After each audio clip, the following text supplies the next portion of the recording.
현실은 무엇인가? 이것은 우리가 살아가는 어느 순간에도 던질 수 있는 질문이다. 모든 결정은 당신에게 실제하는 구조물에 근거하고 있다. 당신이 마지막으로 현실에 대한 가정들에 대해 깊이 생각해 본 적은 언제인가? 우리는 여러 과학자들에게 현실은 무엇인가라는 질문을 던졌다. 데이빗 알버트 박사는 우리가 매일의 삶 속에서 이 질문을 던지는 이유와 방법을 다음과 같이 말한다. 만일 내가 아침에 일어나서 눈이 올바르게 기능하고 있다는 것을 명확하게 알 수 없다고 심각하게 생각해 본다고 가정하자. 그러면 침대 옆 딱딱한 바닥은 절벽 같은 것이 될 수도 있다. 즉, 개연성으로 존재하는 여러 가지 가능성들을 정리하지 못한다면 나는 침대에서 나올 수도 없다. 말 그대로 나는 마비된 채로 움직일 수 없을 것이다. 침대 밖으로 발을 내딛기 전에 내가 가진 하나의 가정은 그곳에 정말 바닥이 존재한다는 것이다. 하지만 나는 바닥은 환상일 뿐이고 실제 그곳에는 절벽이 있다는 가정을 할 수도 있다. 즉, 아침에 침대에서 나오면서도 당신은 이러한 가정들 중 하나를 다른 가정보다 더 인정하고 있는 것이다. 이것이 우리가 일상적인 삶을 살아가는 방식이다. 동물과 새들은 우리와는 매우 다른 현실 속에서 살아간다. 어떤 동물은 우리가 듣지 못하는 소리를 듣고 적외선이나 자외선 등 인간이 보지 못하는 빛의 파장을 본다. 개와 같은 대부분의 포유류는 우리보다 시각에 훨씬 덜 의존하며 냄새의 세계에서 살아간다. 몇 시간 동안 천정의 텅 빈 구석을 응시하는 아기들은 어떤가? 우리와 항상 함께하며 우리 존재의 가장 근본이 되는 의식은 실제하는 것일까? 어떤 행위를 하기 위해서는, 즉 생각하고 꿈꾸고 창조하고 인식하기 위해서 의식은 존재해야 한다. 의식 역시 현실의 일부분일까?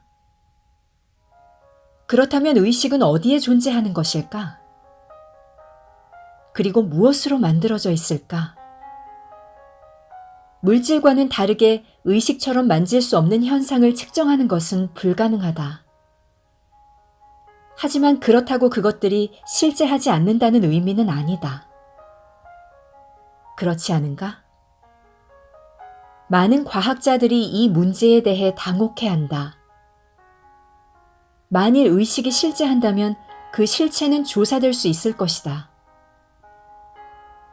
만일 의식이 실제하지 않는다면 그것을 찾을 필요도 없으며 의식의 실체를 아는 것은 불가능해진다.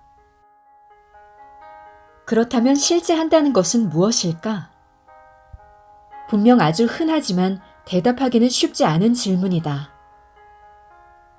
하지만 우리가 누구이며 삶은 무엇인지, 가능한 것은 무엇이고 불가능한 것은 무엇인지 등은 모두 그것이 실제한다는 가정에 기초하고 있다. 눈으로 보는 현실을 인정한다면 그 순간 우리는 실제하는 것은 무엇인가라는 질문에 답을 한 셈이다. 대부분의 사람들은 감각이 우리에게 투영한 것을 현실이라고 생각한다. 물론 과학 역시 400년 동안 이 관점을 유지해왔다. 즉, 오감으로 인식되지 않는다면 그것은 실제하지 않는 것이다. 그러나 우리가 눈으로 바라보는 이 현실도 현미경이나 원자 분쇄기를 통해 그 속을 더 깊이 들여다보면 그 모습은 달라진다. 현실은 완전히 다른 것이 되고 인지할 수 없었던 세계가 나타난다. 우리의 생각은 어떨까? 생각은 현실의 일부분일까? 지금 주변을 돌아보라. 창문과 의자, 불빛이 있다. 아마도 당신은 그것들이 실제한다고 생각할 것이다. 그것들은 모두 창문이나 의자에 대한 개념보다 앞서 있다. 누군가 이 창문과 의자를 상상하고 만들어냈다. 창문과 의자가 실제한다고 하면 그 개념 역시 실제하는 것일까? 대부분 사람들은 생각과 감정이 실제한다고 생각한다. 하지만 현실을 탐구하는 과학자들은 이런 것들에 관한 이야기를 애써 피한다.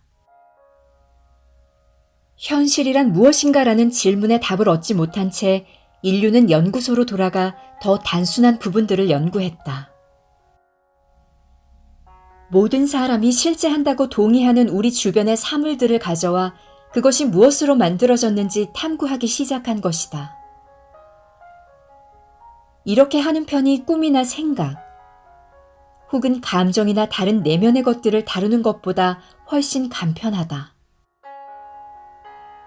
원자에 대한 개념을 처음으로 제기한 사람은 그리스 철학자 데모크리투스였다.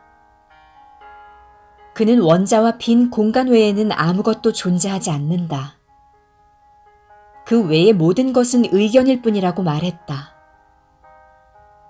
아주 멋진 출발이었다. 그리고 전자현미경과 원자 분쇄기, 안개상자와 같은 것들이 나왔고 우리처럼 큰 인간들도 미세한 물질의 세계를 들여다볼 수 있게 되었다. 학교에 다닐 때 아마 딱딱한 원자핵과 궤도를 도는 전자로 구성된 그림을 본 적이 있을 것이다. 그리고 이런 말도 들었을 것이다. 원자는 자연을 구성하는 덩어리다. 아주 간단하고 깔끔한 개념이고 설명하는 도표도 꽤 멋져 보이지만 실제로는 그렇지 않다.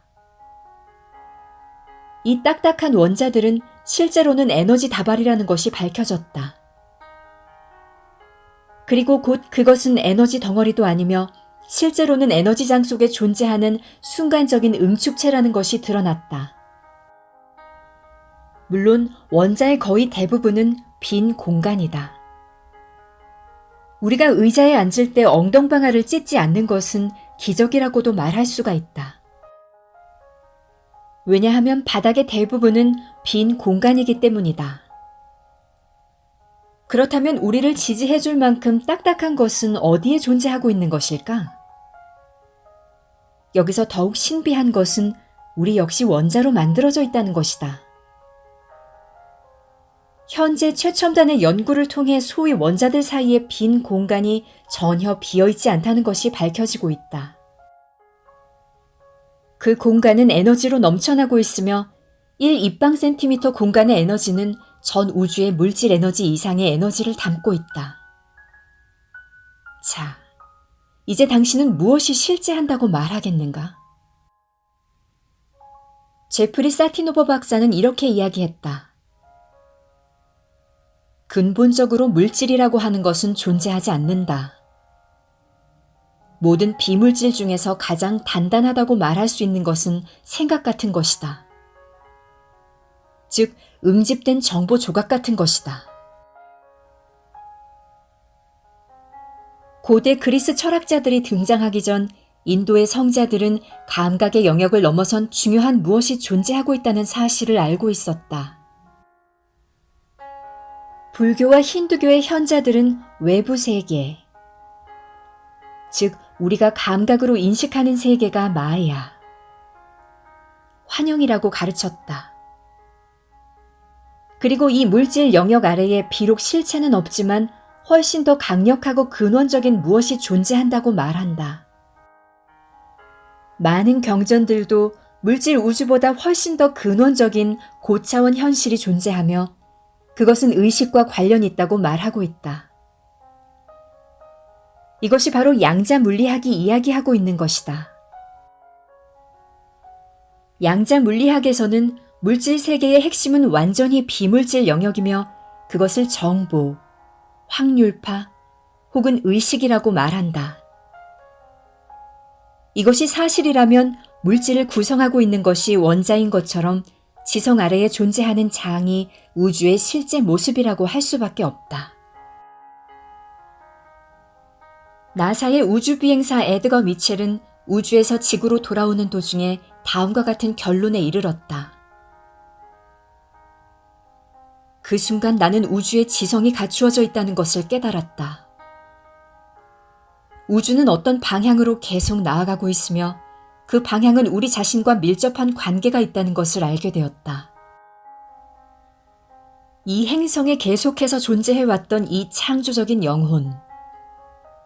창조적인 의도는 우리의 내면으로부터 나와 이렇게 존재하고 있는 것이다. 의식 그 자체는 가장 근원적인 것이며 에너지와 물질은 의식의 산물이다. 만일 우리가 진짜 모습에 고개를 돌린다면, 그리고 스스로를 물질적인 경험을 창조하는 불멸의 존재로 바라보고 의식이라고 부르는 존재의 차원과 하나가 된다면, 우리는 세상을 아주 다른 방향으로 바라보고 창조하기 시작할 것이다.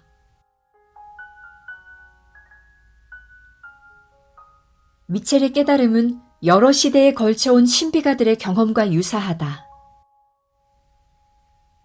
신비적이고 영적인 경험들을 신경과학적인 관점에서 연구 중인 앤드류 뉴버그 박사는 깊은 신비 경험을 한 사람들이 일상의 세계로 돌아와 일상의 현실보다 그 경험을 보다 실제적이며 진실에 가깝고 근원적인 모습으로 인식한다고 말한다. 그들에게 우리가 살고 있는 물질 세계는 부차적인 현실이다. 이런 이유로 뉴버그 박사는 말한다. 우리는 물질 세계와 의식의 관계를 정말 주의 깊게 살펴볼 필요가 있다. 물질 세계가 의식의 세계로부터 나왔는지, 혹은 의식 그 자체가 보다 더 근원적인 우주의 물질인지를 깊이 탐구할 필요가 있다. 18세기 독일 철학자인 엠마누엘 칸트는 인간은 현실 자체를 결코 인식할 수 없다고 말했다. 인간은 관찰을 통해 여러 가지 질문에 대한 답을 얻을 수 있을 뿐이다. 그리고 그 대답은 우리의 마음의 가능성과 한계에 근거하고 있다.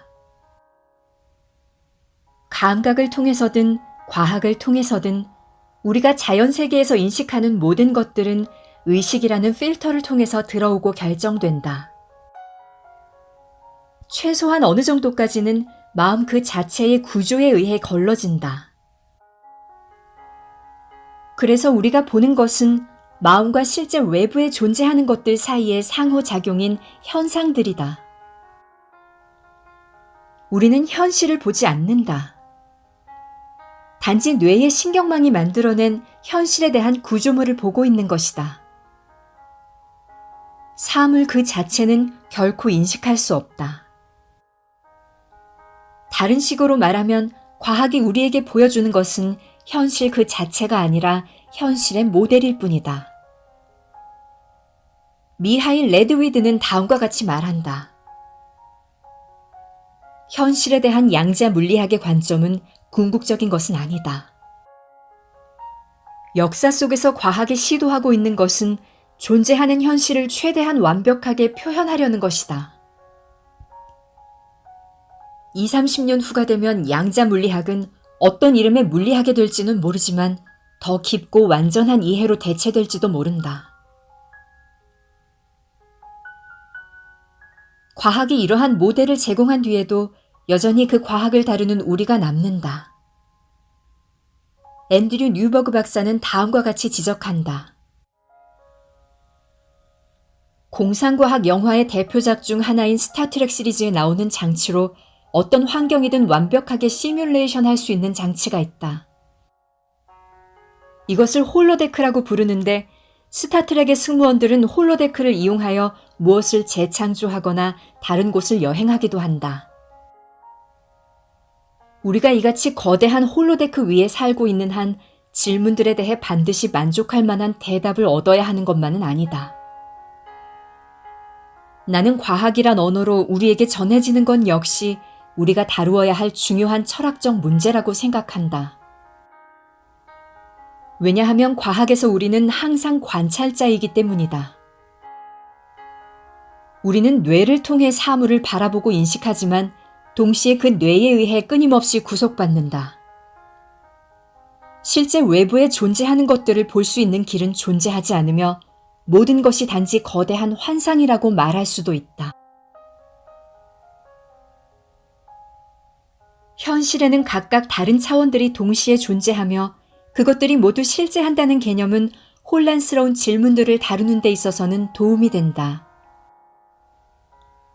다른 말로 하면 겉으로 보이는 현실은 그 자체로 실제하고 있지만 더 깊은 차원의 현실과 비교해보면 실제하지 않는다고 말할 수도 있다. 즉, 궁극적인 현실은 아닌 것이다. 팔과 다리는 실제한다. 세포와 분자도 실제한다. 원자와 전자도 실제한다. 그리고 의식 역시 실제한다. 존 해글린 박사는 말한다. 말 그대로 우리가 살고 있는 세상에는 각기 다른 차원의 세계가 존재한다. 피상적인 진실과 깊은 진실이 존재한다. 눈으로 보이는 세계도 있고 내면의 세계도 있다. 원자의 세계도 있고 세포핵의 세계도 존재한다. 이것들은 모두 각자 다른 세계들이다. 그 세계는 각자 자신만의 언어와 수학을 가지고 있다. 이것들이 단지 더 작은 세계일 뿐이라는 의미는 아니다. 이 세계들은 완전히 다른 세계이지만 상호 보완적이다. 왜냐하면 나는 원자들이기도 한 동시에 세포들이기 때문이다. 또 나는 눈으로 보이는 생명체이기도 하다. 이것들은 모두 진실이다. 이 세계들은 진실의 각기 다른 차원들일 뿐이다. 그래서 이 사실들을 정리하자면 다음과 같이 말할 수 있다. 첫째, 정말 그것들은 모두 존재한다. 둘째, 어떤 것도 존재하지 않는다. 그것들은 모두 모델일 뿐이다. 셋째, 우리는 결코 우리의 방식을 벗어나 모든 것을 인식할 수 없다. 넷째, 인식을 확장함으로써 우리는 모든 것들을 인식할 수 있다. 다섯째, 이 정의들은 모두 진실이다. 여섯째, 이 정의들은 모두 모델이다. 일상의 삶에서 현실에 대한 순간순간의 결정들이 단순히 민주적으로 일어나고 있다고 말할 수 있을까? 혹은 우리 주위의 것들이 합의를 거쳐 현실이 되는 지점은 어디일까? 10명의 사람들이 만일 방 안에 의자를 보고 있다고 하자. 8명은 그것을 의자로 보고 다른 2명은 그것을 화성인으로 본다. 환상에 빠진 것은 누구일까? 12명의 사람들은 호수를 물로 보지만 한 사람은 호수를 걸을 수 있는 딱딱한 고체로 본다. 환상에 빠진 것은 누구일까? 우리는 행동을 통해 무엇이 현실인가에 대해 투표를 하고 그 결과가 현실이 된다. 하지만 여기서 이런 의문이 생긴다. 의식이 현실을 창조하는 것일까? 제프리 세티노버는 다음과 같이 말했다. 현실이 환상이며 단지 모든 가능성이 합해진 모호한 무엇일 뿐이냐는 질문에 쉽게 대답하면 그렇다고 할 수 있다. 만일 누가 나에게 묻는다면 나는 기본적으로 그렇다고 할 것이다. 하지만 실제로는 그것보다 훨씬 복잡하다. 왜냐하면 당신이 현실과 상호작용할 때만 그것이 딱딱한 현실로 태어나기 때문이다. 당신이 현실과 상호작용하지 않을 때 현실은 가능성으로 존재할 뿐이다. 잠시 생각해보자. 현실에 대한 당신의 가정은 무엇인가? 그리고 그 가정 중에 당신이 매일 창조하는 가장 기본적인 가정은 무엇인가? 생각이 무엇으로 만들어져 있는지 생각해 본 적이 있는가? 생각이 현실화된 적이 있는가? 있다면 그 예를 들 수 있는가? 꿈은 어떤가? 꿈과 인식이 모두 기본적으로 뇌의 작용이라면 왜 외부의 세계를 더 현실적이라고 생각하는 것일까? 어떤 단계가 더 실제적으로 느껴지는가? 현실과 그 현실에 대한 당신의 인식의 차이는 무엇인가? 당신의 패러다임의 변화가 현실에 대한 당신의 인식을 어떻게 변화시킬까? 패러다임을 변화시키지 않고 현실에 대한 인식을 바꾸는 것이 가능할까? 지금 당신은 어떤 색깔의 안경을 쓰고 있는가?